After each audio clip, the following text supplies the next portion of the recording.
So, Chloe, remember how we looked at a lot of those wild black cherry trees, the young ones? Yeah, I and remember. you could see the little plates and how the little horizontal lenticels. Oh. Well, this looks kind of different, but it's the same tree. This is just the bigger one. The same kind of tree. Same genus and species, just larger.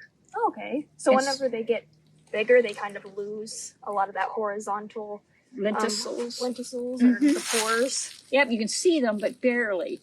One of the other things about these trees is that as they get bigger, they get a little bit more, I guess you almost call it blocky, but not quite. Mm-hmm. Yeah, but they're very cool. They're very, very cool.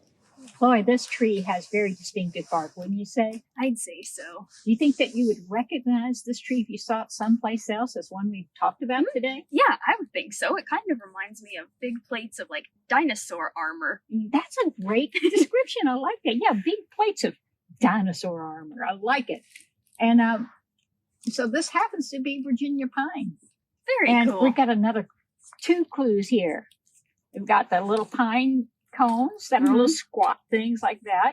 And then the pine needles come in bundles of 2. And if you look at it, what does it make? Oh, it makes a V for Virginia. Yeah, exactly. Because Kentucky used to be a part of Virginia, so a little old history there. This is a great tree, isn't it, Chloe? Oh, one of my favorites. You have memories of learning about this tree too, I bet. I sure do, Ren.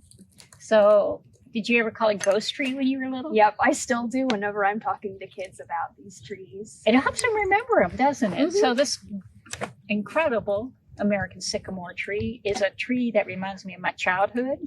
And I bet you did this too, because, they have this incredible bark that turns so white. You could see them against the pale blue or deep blue sky in the wintertime. And they always sort of make their presence known.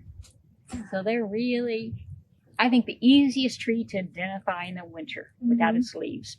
Or shall I say the easiest deciduous tree to identify in Kentucky without its leaves. Yes. So, one worth knowing. Chloe, my understanding is that you and I both have memories of our father showing us this tree and telling us the same thing. What did your dad tell you about this tree? That these kind of trees, persimmon trees, have alligator skin bark. That's what they look like, don't they? They absolutely do.